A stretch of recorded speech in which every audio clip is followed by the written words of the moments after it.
வந்து உயிரோட தான் இருக்கேன். ஊராட்சி மன்ற தலைவர் பொய்யான டெத் சர்டிஃபிகேட் எடுத்திருக்கிறாரு. அதுக்கு வந்து அவரோட சொந்தக்காரங்களே என்னோட வாரிசாக காமிச்சு அவங்க பேரில் எலெக்ஷன் வருது. எனக்கு வந்து டெத் சர்டிஃபிகேட் எடுத்து வச்சுருக்கிறாங்க. இந்த எலெக்ஷனில் நான் ஓட்டு போடணுன்னா இதெல்லாம் நாங்கள் கேன்சல் பண்ணி. என் பேர் சிவகுமார். எனக்கு வந்து மூக்கானூர் கிராமத்தில் வந்து 70 சென்ட் நிலம் இருக்குது. நான் வந்து உயிரோட தான் இருக்கேன். என் பேரில் வந்து ஊராட்சி மன்ற தலைவர் வந்து பொய்யான டெத் சர்டிஃபிகேட் எடுத்திருக்கிறாரு. அதுக்கு வந்து பிஓஓ, ஆர்ஐ, தாசில்தார் இவங்கெல்லாமே வந்து உடந்தையாக இருந்திருக்கிறாங்க.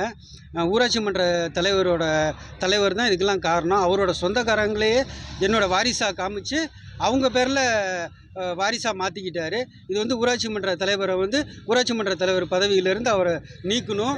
இப்போ ஊராட்சி மன்ற தலைவர் ஜெயக்குமாரை வந்து பதவியிலேருந்து நீக்கணும். டெத் சர்டிஃபிகேட்டை கேன்சல் பண்ணணும். கிரயத்தையும் எல்லாத்தையுமே கேன்சல் பண்ணணும். அவங்க மேலே நடவடிக்கை எடுக்கணும்னு சொல்லி எஸ்பி ஆஃபீஸ்க்கு பெட்டிஷன் கொடுக்க வந்திருக்கிறோம். எலெக்ஷன் வருது. எனக்கு வந்து டெத் சர்டிஃபிகேட் எடுத்து வச்சுருக்கிறாங்க. இந்த எலெக்ஷனில் நான் ஓட்டு போடணுன்னா இதெல்லாம் நாங்கள் கேன்சல் பண்ணி மறுபடியும் என் பேருக்கு எல்லாத்தையுமே என்னோட இடம் இந்த எல்லாத்தையுமே என் பேருக்கு கொண்டு வந்தால் தான் நான் வந்து மறுபடியும் இந்த எலெக்ஷனில் ஓட்டு போட முடியும். தயவு செஞ்சு விரைவாக நடவடிக்கை எடுத்து எனக்கு ஒரு தீர்வு தரணும் அப்படின்னு கேட்டுக்கிறேன். சிவகுமார் இவர் திருச்சியில் பிறந்திருக்காரு. இவருக்கு இன்னும் திருமணம் ஆகலை. இந்த சூழ்நிலையில் கள்ளக்குறிச்சி மாவட்டம் சங்கரார் வட்டம் மூக்கனூர் கிராமத்தில் மூக்கனூர் ஊராட்சி மன்ற தலைவர் ஜெயக்குமார் அவர்களும் தாசில்தார், ஆர்ஐ, விஓஓ, டெப்டி தாசில்தார்லாம் ஒன்று சேர்ந்து அந்த ஊராட்சி மன்ற தலைவர் ஜெயக்குமார் அவர்கள் ஏற்கனவே 2 கோடி பஞ்சாயத்து கிராமத்தில் ஊழல் செஞ்சுருக்காரு. அவர் செக் பவர் கேன்சல் பண்ணிருக்காங்க. திருப்பியும் அதை போய் பணம் கொடுத்து வாங்கிட்டு வந்துட்டார். அவர் மேலும் சில அடியாட்களை வச்சுக்கொண்டு நிறைய வேலையை பார்க்குறாரு. இப்போ கூட நிறைய ஊழல் பண்ணிட்டாரு. உங்களுக்கு விசாரிச்சா தெரியும். அவர் என்ன பண்ணுறாரு, அவர் தாசில்தார், விஓஓ, ஆர்ஐ, டிடி எல்லாம் ஒன்று சேர்ந்து இந்த உயிரோடு இருக்கிற சிவகுமாருக்கு இன்னும் கல்யாணம் ஆகலை. இந்த சிவகுமார் கல்யாணம் ஆகிட்டதாகவும் இவ மனைவி 59 வயசு, மகர் 2 பேர் இருக்கிறாங்க, அவங்களுக்கு 52 வயசு. இப்படி போட்டு ஒரு வாரிசு சர்டிஃபிகேட் எடுக்கிறாங்க. இவர் டெத் சர்டிஃபிகேட் எடுத்து அதுக்கு வாரிசு சர்டிஃபிகேட் எடுத்து அந்த வாரிசு சர்டிஃபிகேட் வச்சு இவர் என்ன பண்ணுறாரு, 1994 3 ஏக்கர் 40 சென்ட் இடம் வாங்குறாரு. அது 2 ஏக்கர் 70 சென்ட் வித்துறாரு. மீதி 70 சென்ட் இவர் பேரில் இருக்குது.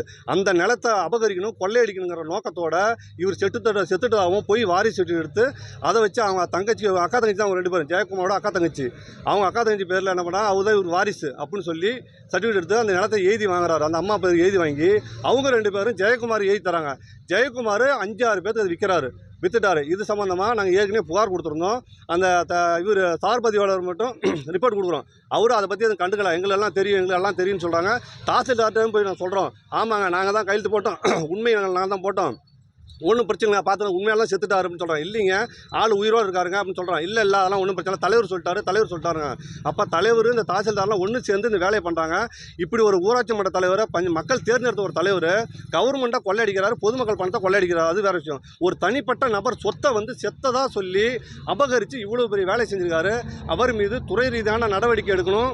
அது ஊராட்சி மன்ற தலைவராக பதவி நீக்கம் செய்யணும். இதுக்கு சதிக்கு துணை போன தாசில்தார், துணை தாசில்தார், பிஓஓ, ஆர்ஐ, சார்பதிவாளர் இவங்க மீது துறை ரீதியான நடவடிக்கை எடுத்து ஜெயக்குமார் அவர்கள் மீது பஞ்சாயத்து தலைவர்கார அவர் மீது ஜென்மத்து வாழ்க்கையில் அவர் வந்து பஞ்சாயத்தில் நிற்கக்கூடாது, அந்த அளவுக்கு தடை செஞ்சு இந்த பதவியை பறிமுதல் செய்யணும்னு சொல்லி கேட்டுக்கொள்கிறேன். செய்திகளை உடனுக்குடன் தெரிந்து கொள்ள உடனே சப்ஸ்கிரைப் பண்ணுங்க.